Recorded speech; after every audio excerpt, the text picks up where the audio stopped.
有钱的要花，没钱的借钱也要花。中国经济有3驾马车，分别是投资、出口和消费。现在出口被关税围堵，投资被债务拉垮，3驾马车瘸了俩，只剩消费这根独苗还在硬撑。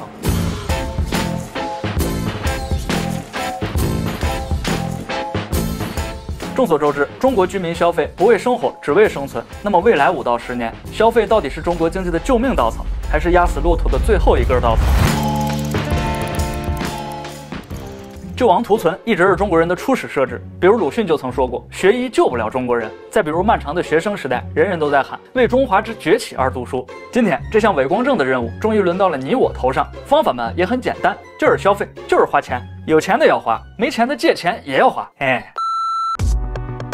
25年3月，新华社报道，提振消费专项行动方案正式实施。方案包含共8大板块，30项措施，意在构建一整套消费拉动体系。摩根士丹利的邢自强也在今年1月发文预计，25年中国刺激消费总规模将达到7000亿，其中以旧换新的国补额度提升到3000亿。按官媒说法，消费将是中国经济的主引擎，而这些刺激措施正是为了增强信心，鼓励消费。所以理论上讲，我们每多花1块钱，都是在为中国经济排忧解难。那么消费为何突然变得如此重要？这得从 GDP 增长说起。从技术角度讲，分析 GDP 增长有2种方法。第一是潜在增长，包括劳动力、资本形成和全要素生产率等供给侧因素。第二种是支出结构，包含消费、投资、政府支出与进出口。第二种方法简化之后，就是常说的3驾马车：投资、出口和消费。至于第一种潜在增长点，对目前的中国来说没啥参考意义，因为潜力再大也怕灭霸。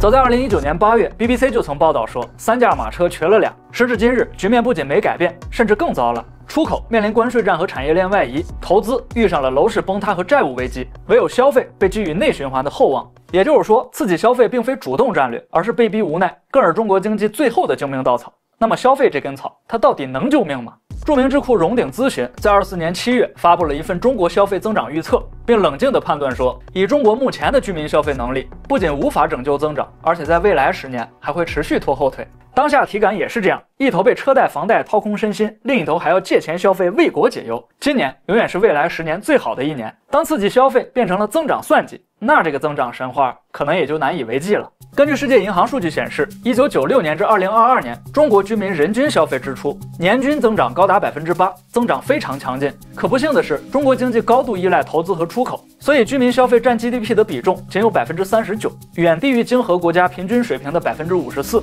拿不同国家高速发展期来对比，中国居民消费占比不仅长期低于美日韩这样的发达国家，甚至远低于同为金砖国家的巴西。假设只是假设，如果中国可以像欧盟和日本那样能拿出 GDP 的50%去消费，那居民年消费总额就会从现在的6.9万亿提升至9.8万亿美元。一旦实现，中国不仅不是顺差国了，反而有可能出现贸易逆差，那这个中美贸易战还指不定谁打谁呢，对吧？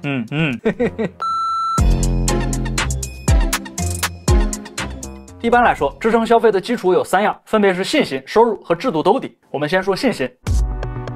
25年6月10日，一向注重品质的星巴克入华25年来首次宣布大降价，原因是近年来瑞幸、库迪和蜜雪冰城等本土品牌纷纷低价扩张，使得星巴克备受压力。早在去年11月，彭博社就曾报道，星巴克正在考虑出售中国业务的股权，具体卖给谁、卖多少，可能年内就会有消息。那一对卷低价的冤家是阿里和拼多多。23年，以低价著称的电商平台拼多多全年营收2476亿，同比增长90%。同年，阿里线上商品均价暴跌12%，全年营收同比增长也仅为2%。不难发现，无论线上线下，想在中国消费市场中维持优势，就必须承受打骨折的价格战。那么，瑞幸、蜜雪、拼多多，他们究竟赌赢了什么呢？答案是消费降级。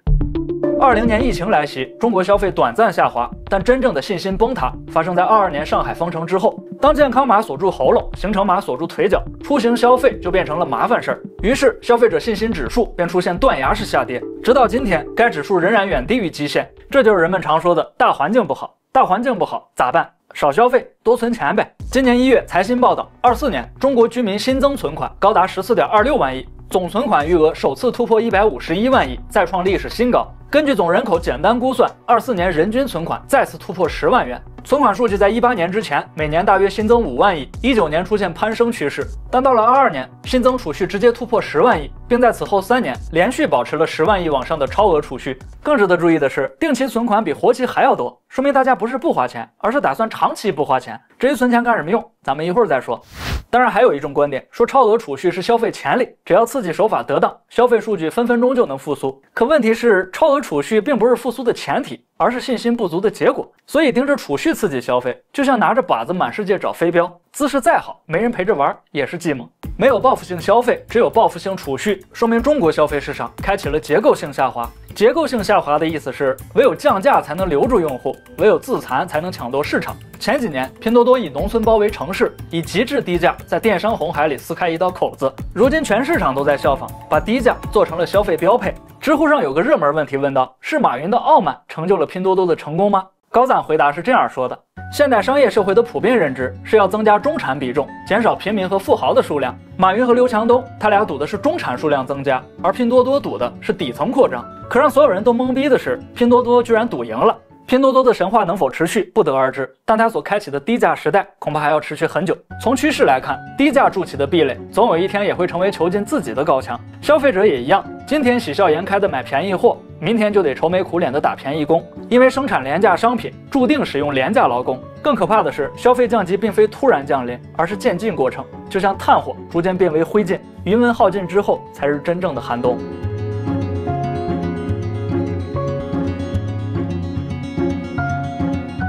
中国人在全世界是出了名的爱储蓄。根据 CEIC 和世界银行的数据，23年中国总储蓄率为44%，远高于全球平均水平的26%。为啥爱储蓄？因为中国人有3座大山：医疗、教育和住房。打我记事儿起就知道父辈身上有3座大山，没想到经过多年奋斗，我们也扛起了3座大山，而且这山变得更高了。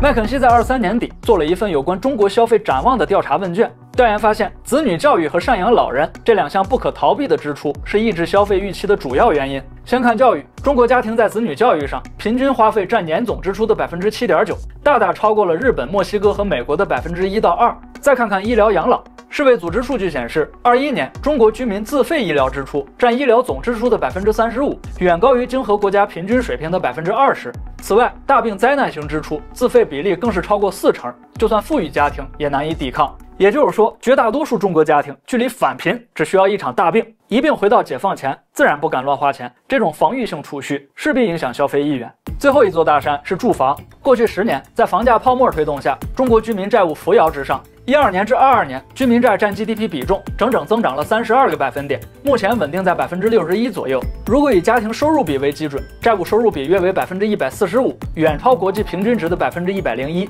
这个问题我们上期聊债务危机有分享过，有兴趣欢迎回看。自21年下半年起，房地产市场大幅下行，大量家庭选择提前还贷，优先降低杠杆而非增加消费，进一步加剧了储蓄上升和消费紧缩。与此同时，央行被迫持续宽松，4年下来，房贷利率累计下调了115个基点。要知道，利率下降，无论借新还是还旧，成本都会降低。但就算这样，25年的社融规模依然惨不忍睹。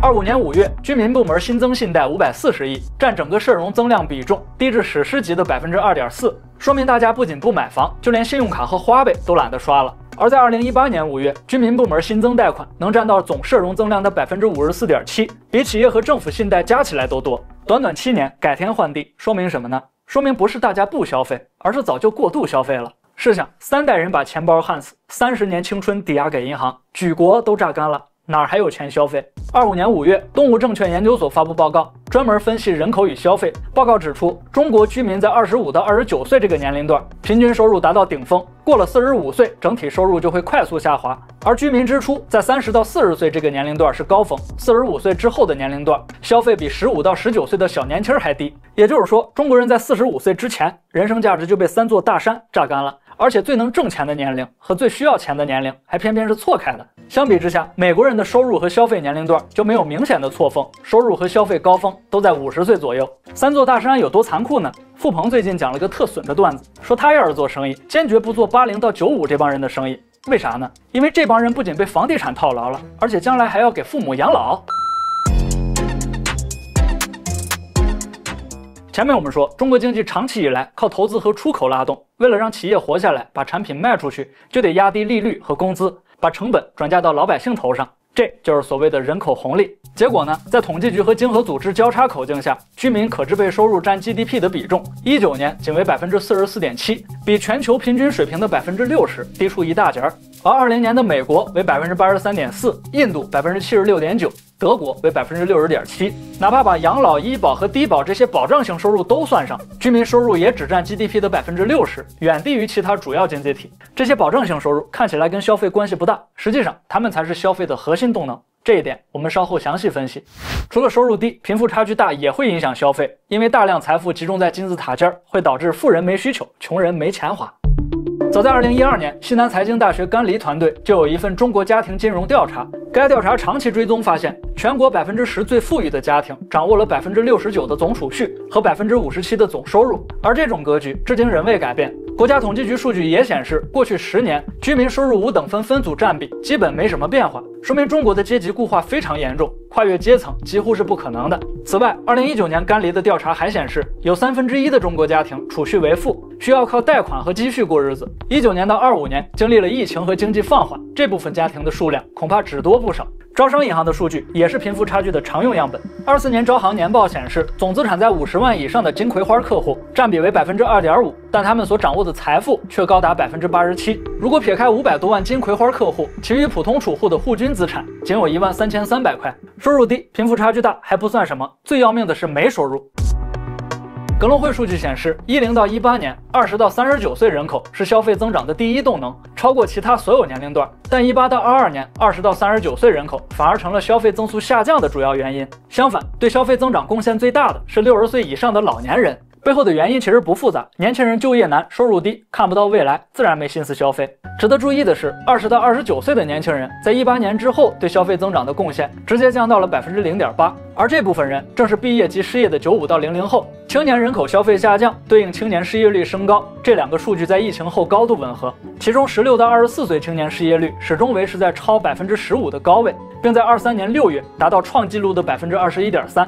今年6月的最新报道是说，青年失业率连续3个月下降。现在正值毕业季，如果没有人为调平的话，青年失业率没准还会再创新高。为啥？因为25年高校毕业人数为1222万，是历史最高值。明年还会再上一个台阶，达到前所未有的1500万。明年、后年、大后年，一直到2040年，每一年的毕业人数都将超过1500万。历史上能够战胜失业率的东西就2样，好的是繁荣，坏的是战争。如果，只是说如果啊。中国经济在未来几年持续放缓，消费和信贷持续萎缩，那这个大学生学费可就要涨价了，涨价了。近期有网友汇总，全国几十所大学学费再次上涨，每年涨500到2万元不等。在我们眼里，上学是为了找工作，找工作才能有收入，有收入才能去消费。但有没有可能，在统计局眼里，上学不上学都是消费者，所以学费学不费都得消费？哎呀，费，出海！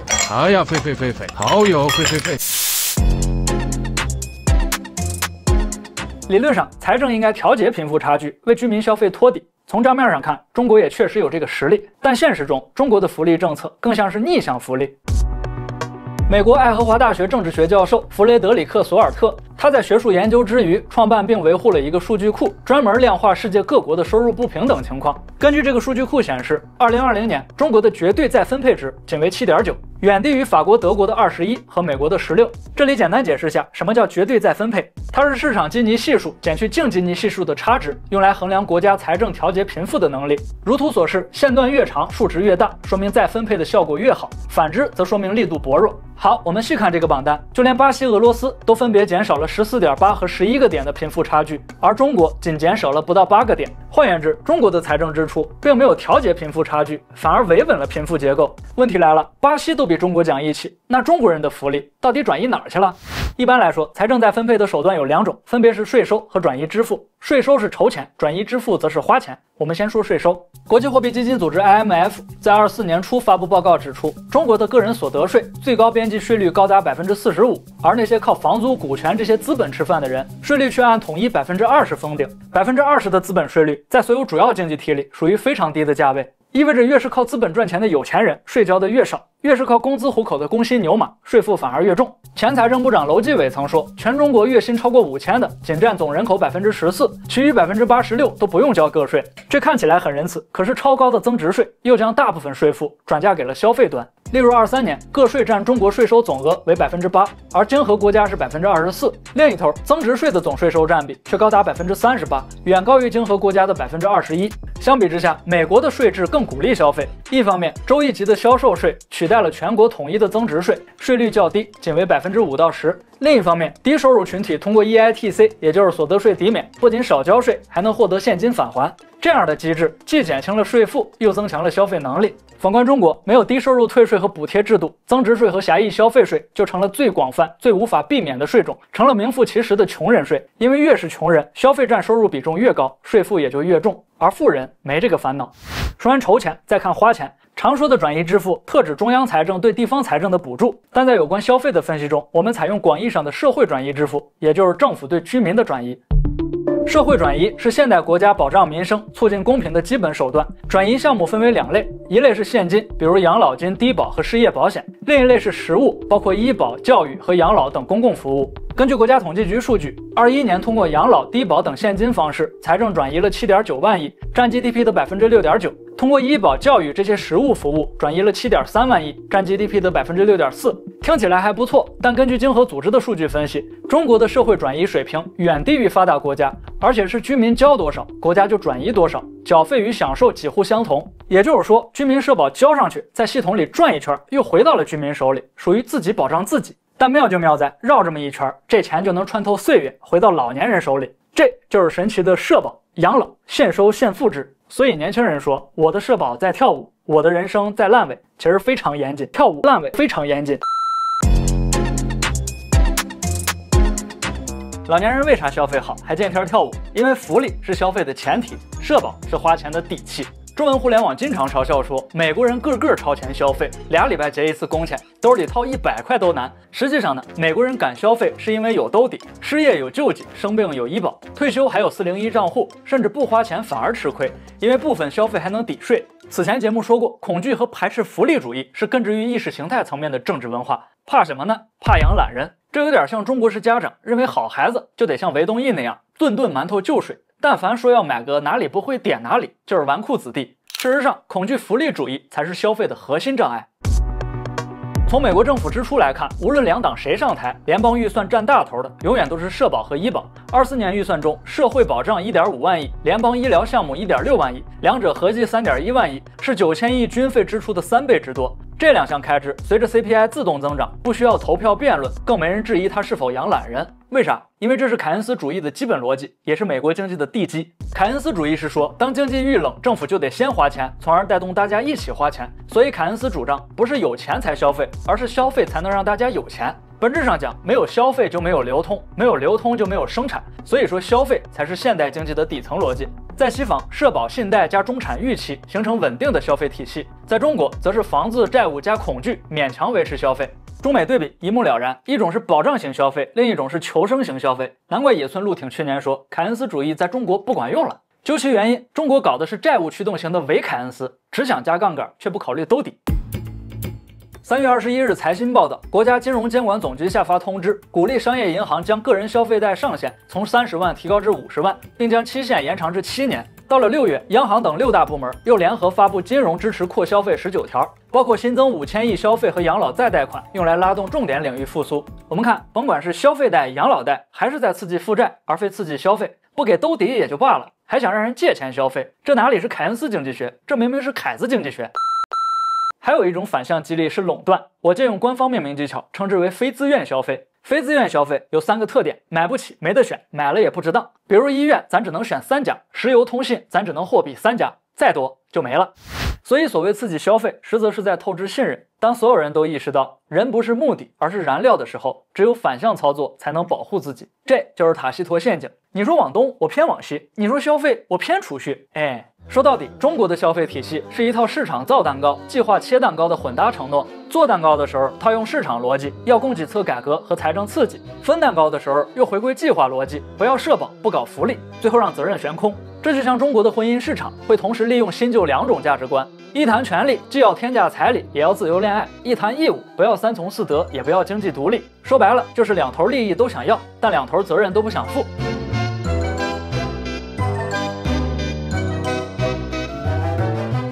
影响消费的长期因素是泡沫破裂和人口结构。社科院金融研究所所长张小晶在接受采访的时候说，房地产牵一发而动全身，所以救市出手要狠，否则后果不堪设想。原因是这样，首先，房地产是理财产品和金融工具的底层资产；其次，它是信贷抵押物，滚出了天量货币。这话不太好理解，我来翻译翻译。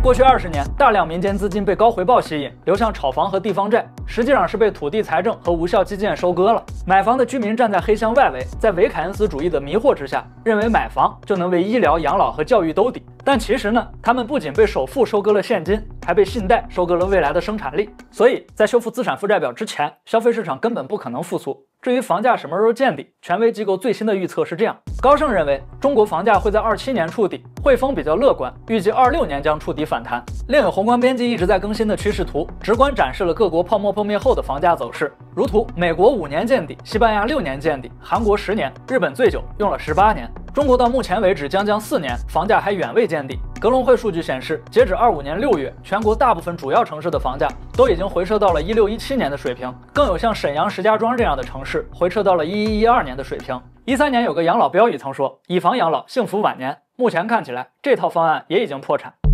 国际货币基金组织在2018年有份报告，专门研究中国的储蓄问题。分析显示，独生子女政策导致退休老人的储蓄大幅上升，因为养儿防老靠不住了。靠不住的原因是这样：22年，中国人均预期寿命为79岁，距离经合国家的80.3岁仅一步之遥。但目前中国退休年龄普遍偏早，平均在55岁左右，远低于发达国家的65岁。这意味着退休后有25年时间需要靠积蓄生活。我之前做过一期人口崩溃，提到总和生育率只有 1.2， 远不到世代更替水平。结论是人口老龄化叠加少子化会加速耗尽养老资金池，所以从人口的角度看，消费在短期内并不会回暖。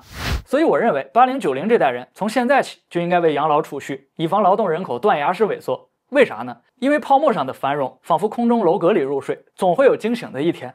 1990年，日本泡沫破裂，消费由盛转衰。1985到1990，日本消费平均增速为 4.6%， 但泡沫破裂后，1991到2010却骤降至 0.92%。从1995到2013，日本经济经历了连续19年的负增长，被称为失去的20年。为刺激复苏，日本自99年起实行零利率政策，试图通过政府借贷托起消费。然而此时，整个社会已经陷入低欲望状态，无论利率多低，人们依然不婚不育、不贷款、不消费。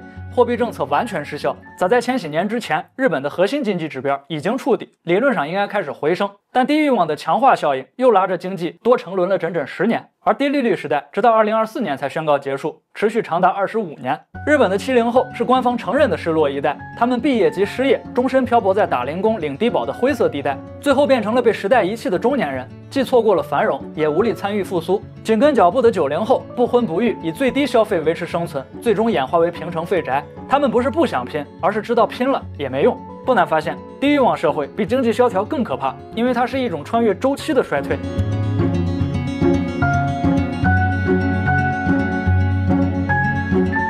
中国消费能复苏吗？针对这个问题，荣鼎的分析师根据国家统计局数据，追踪了13年到23年各类消费的复合增长率，最终做出4个判断。第一，高速增长的黄金10年，城乡居民的平均消费增速，城镇为 6%， 农村为 9.3%。对比之下，24年城镇只有 4.5%， 农村为 5.8%， 增速明显放缓。第二，城镇居民储蓄率上升，而农村却略有下降，说明贫富差距还在拉大。第三，增长最快的是医疗和医药，个人负担仍在加重。第四，就算4.77亿农民储蓄减半，也仅能增加 0.6% 的 GDP 消费贡献，远不足以扛起经济大旗。所以，中国未来5到10年的消费增长大概率不是放缓，而是熄灭。一点希望都没有吗？还是有的，只要把3座大山搬走，消费还是有转机的。但这不是技术问题，而是政治挑战。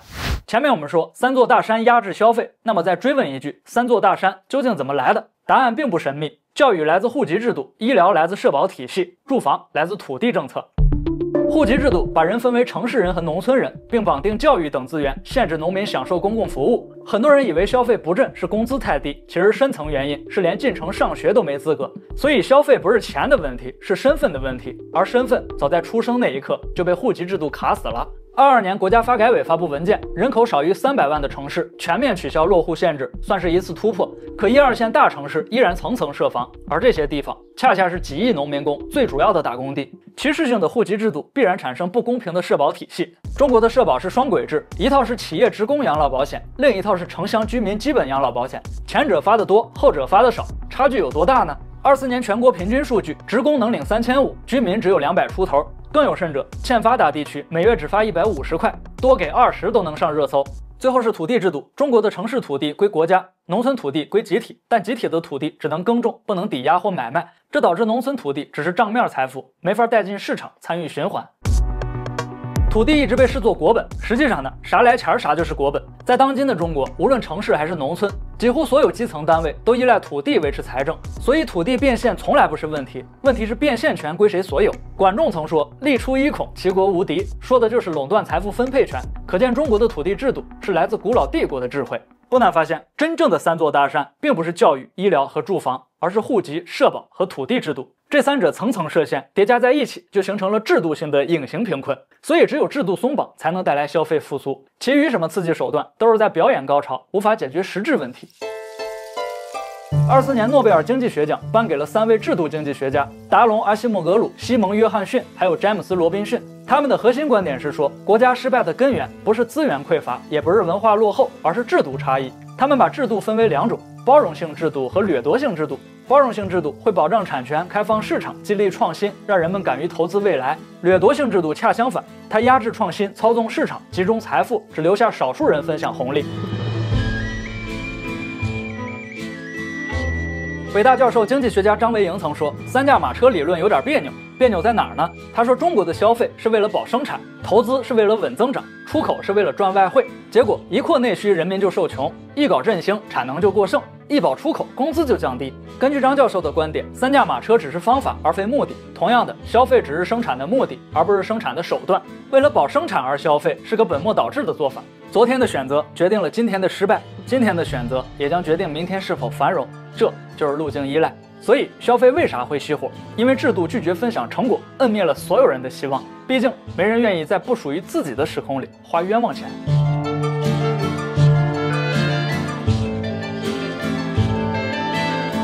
其实消费是否复苏，普通人就看3点：第一，进口有没有增加；第二，物价有没有上涨；以及第三，收入有没有变多。这些才是正儿八经消费驱动型经济的检验标准。不过就目前情况来看，人民受穷，产能过剩，工资降低，这3样都集齐了，而且还在加速深化。所以开篇的问题有了答案：消费不仅不是救命稻草，还有可能是压死骆驼的那根稻草。人类学家项彪有个概念叫悬浮，意思是说我们生活在无根的年代，不停奔波，高强度工作，延迟生活，只为了一个不确定的未来。这很像当下的生活状态，每天上班都骂骂咧咧，心想赶紧赚够钱，趁早离开这个鬼地方。可是到头来，人们不仅没离开过，还留下了外卖路上摔断的腿和滴滴车上突出的腰间盘。我们怀念过去，憧憬未来，唯独苦了现在。身边的家人、朋友和社区也在推迟心态下被逐渐掏空。当近期和附近都消失的时候，我们就变成了蜂鸟，拼命拍打翅膀，但始终停在半空，既不能着陆，也不能翱翔。这就是悬浮，一种总觉得好日子还在后头的生活方式。不过根据我们一整期的分析，不难判断，好日子确实还在后头。消费的前提是未来可期，可当下的中国保障弱、风险高、福利脱节，每个人都怕病、怕老、怕丢工作，每天都活在极大不确定性里。所以真正的消费并不发生在央行和统计局的数据里，而在每一次花钱还是省钱的纠结之间。疫情结束之后，躺平成为潮流，不反抗也不迎合，主打个夹缝里保留尊严。只是躺平也需要本钱，如果强行悬空躺平，迟早还是会摔在地上。项彪说，与悬浮相对的是在地。那么既然已经摔在地上，不如扎根泥土，让翅膀像野草一样生长。要知道，有些鸟是关不住的，因为它的翅膀太鲜亮，沾满了自由的光辉。